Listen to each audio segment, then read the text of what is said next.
பழனியில் தைப்பூச திருவிழாவை முன்னிட்டு பக்தர்கள் வசதிக்காக இயக்கப்படும் சிறப்பு பேருந்துகள் அனைத்தும் பழனி பேருந்து நிலையத்தில் நிறுத்தி வைக்கப்பட்டுள்ளதாக கடும் போக்குவரத்து நெரிசல் காணப்படுகிறது. இது குறித்தான முழுமையான விவரங்களோடு எமது செய்தியாளர் ஹரிஹரசுதன் இணைப்பில் இருக்கிறார். வணக்கம் ஹரிஹரசுதன், விவரங்கள் என்ன?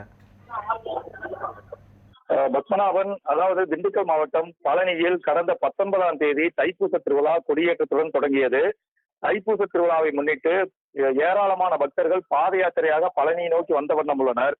பழனி வந்து சாமி தரிசனம் செய்துவிட்டு சொந்த ஊர்களுக்கு திரும்பும் பக்தர்களின் வசதிக்காக நூற்றுக்கணக்கான சிறப்பு பேருந்துகளும் இயக்கப்படுகிறது. வழக்கமாக பழனி ஆண்கள் மேல்நிலைப் பள்ளி மைதானத்தில் தற்காலிக பேருந்து நிலையம் அமைக்கப்பட்டு 3 நாட்களுக்கு இடமாற்றம் செய்யப்படும். ஆனால் இந்த ஆண்டு தற்காலிக பேருந்து நிலையம் அமைக்கப்பட்டு பேருந்து நிலையம் இடமாற்றம் செய்யப்படுமா என்பது குறித்து நகராட்சி அதிகாரிகளுக்கு சில தினங்களுக்கு முன்பு வரை தெரியாமலேயே இருந்தது.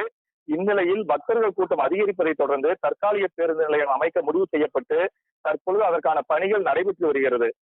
இந்நிலையில் தற்காலிக பேருந்துகள் அமைக்கும் பணி முடிவடையாத நிலையில் பழனி நகர பேருந்து நிலையத்தில் இருந்து அனைத்து சிறப்பு பேருந்துகளும் இயக்கப்படுகிறது. இந்நிலையில் வழக்கமாக பழனி பேருந்து நிலையத்திற்கு வந்து செல்லும் பேருந்துகளுடன் சிறப்பு பேருந்துகளும் சேர்ந்து நிறுத்தி வைக்கப்பட்டுள்ளதால் பேருந்துகள் நகர முடியாமல் கடும் போக்குவரத்து நெரிசல் ஏற்பட்டுள்ளது.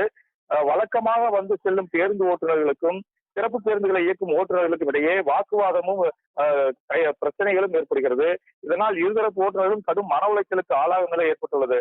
எனவே ஆண்கள் மேல்நிலைப் பள்ளி மைதானத்தில் அமைக்கப்பட்டு வரும் தற்காலிக பேருந்து நிலையத்தை விரைந்து முடித்து பழனி பேருந்து நிலையத்தை இடமாற்றம் செய்ய துரித நடவடிக்கை எடுக்க வேண்டும் என்றும், நாளை மறுநாள் தைப்பூச தேரோட்டம் நடைபெற உள்ள நிலையில் நேரமாக பக்தர்கள் கூட்டம் அதிகரிக்கும் என்ற நிலையில் விரைந்து பேருந்து நிலையத்தை இடமாற்றம் செய்ய வேண்டும் என கோரிக்கை எழுந்துள்ளது.